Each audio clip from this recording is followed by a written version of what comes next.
अस्सलाम वालेकुम। आज हम जो टॉपिक स्टडी करेंगे वो है हमारे पास इनहिबिटर्स का।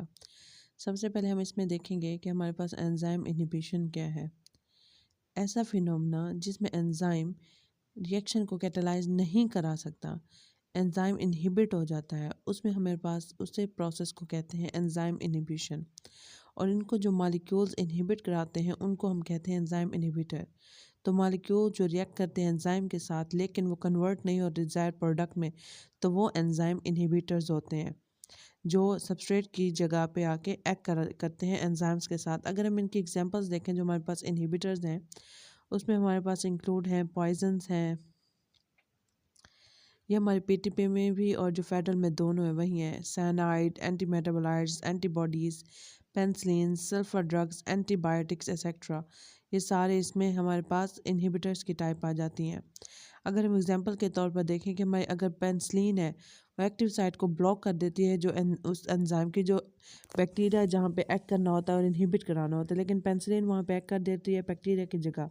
जब भी हम पेंसिलिन को लेते हैं तो जो बैक्टीरिया होते हैं वो डाई हो जाते हैं, लेकिन ह्यूमंस आर अनइफेक्टेड हो जाते हैं कि ह्यूमंस बच जाते हैं और बैक्टीरिया डाई हो जाते हैं।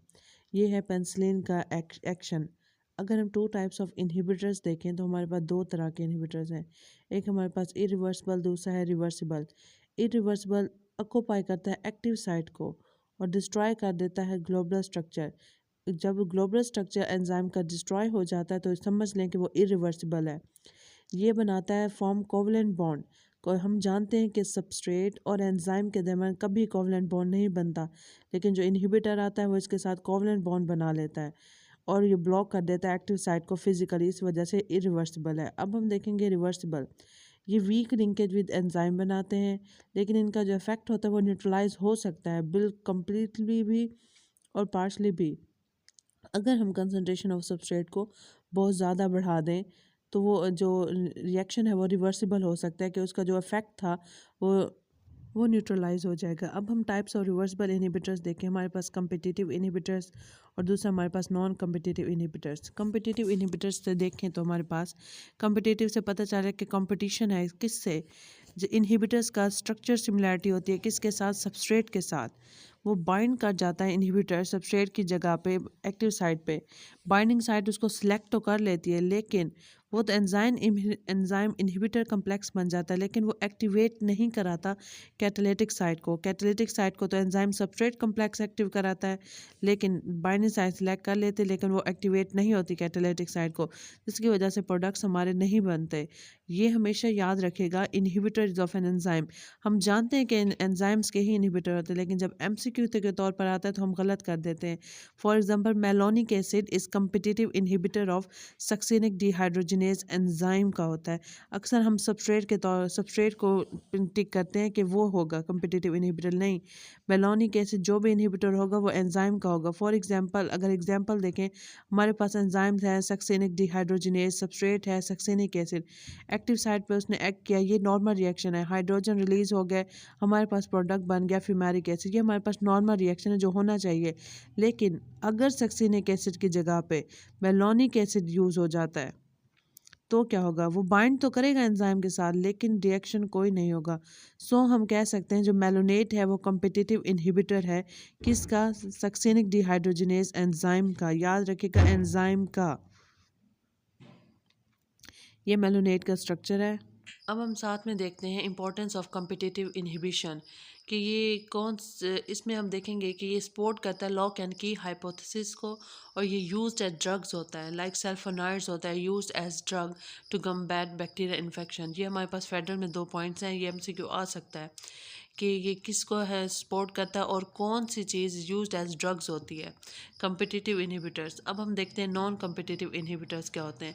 ये बाइंड करते हैं other than active site, active site पे बाइंडिंग करते हैं, किसी और पॉइंट पे जाके बाइंड करते हैं। इसके साथ स्ट्रक्चर इस तरह चेंज हो जाता है कि अगर जेन्युइन सबस्ट्रेट भी बाइंड करता है फिर भी कोई कैटालिसिस नहीं होती। इनहिबिटर जो बाइंड करता है एंजाइम के साथ अदर देन एक्टिव साइट, तो उस बाइंडिंग साइट को हम कहते हैं एलोस्टेरिक साइट।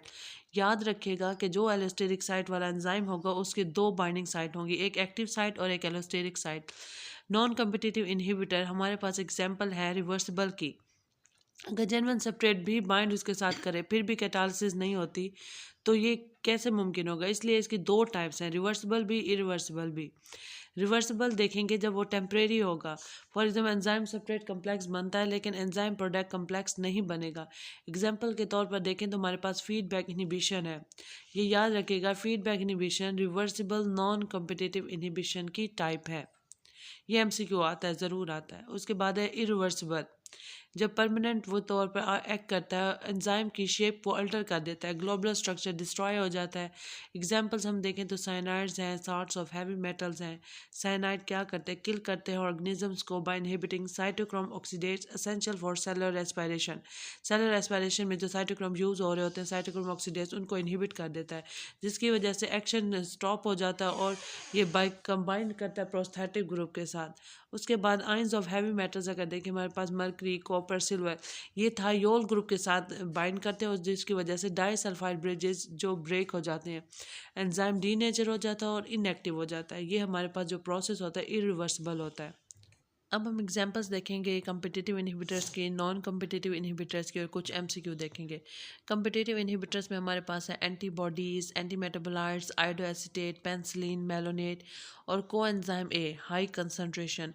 एमसीक्यू आया तो नहीं है लेकिन अगर आएगा तो ये आ सकता है कोएंजाइम ए का हाई कंसंट्रेशन में।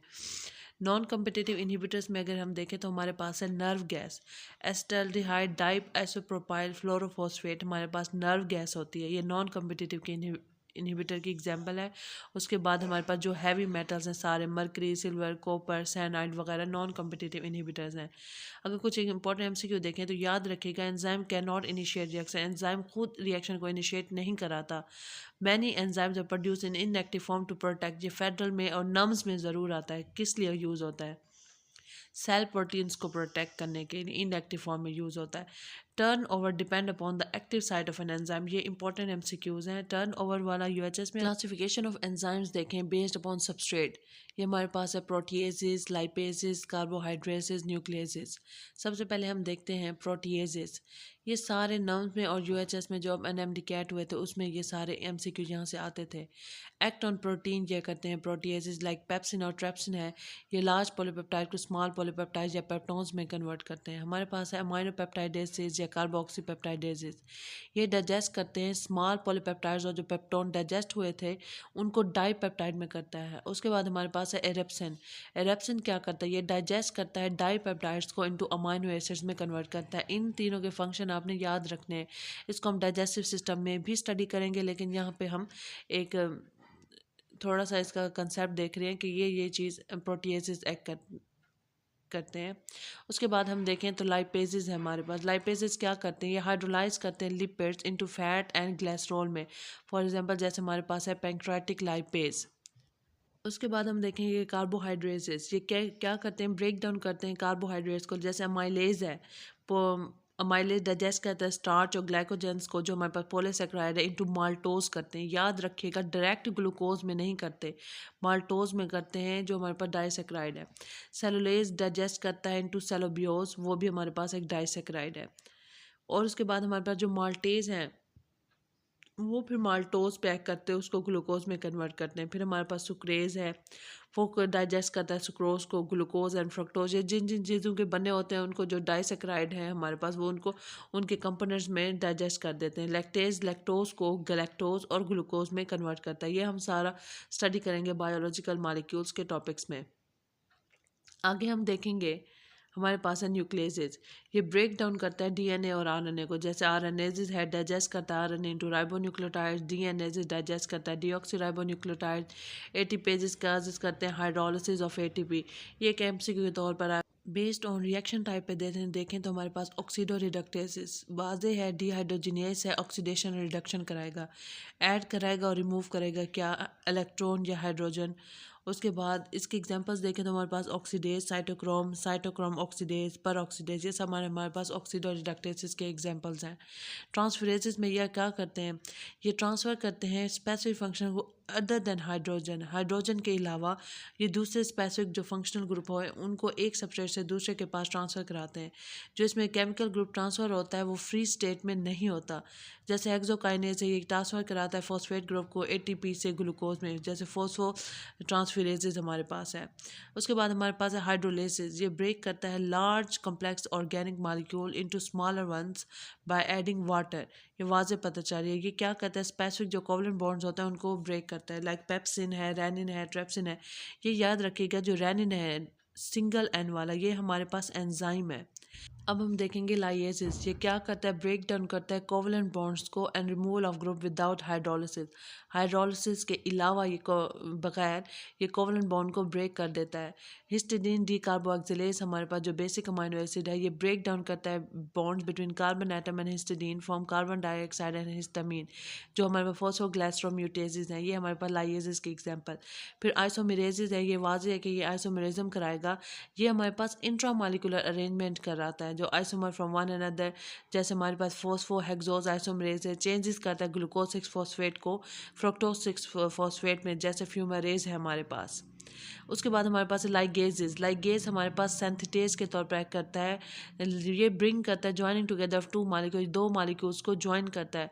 एनर्जी कहाँ से आती है, इसके बाद हाइड्रोलिसिस ऑफ एटीपी से एनर्जी आती है। हमारे पास पॉलीमरेज है, सक्सेनिक थायोकाइनेज है, बाकी सारे एग्जाम्पल हमारी लाइक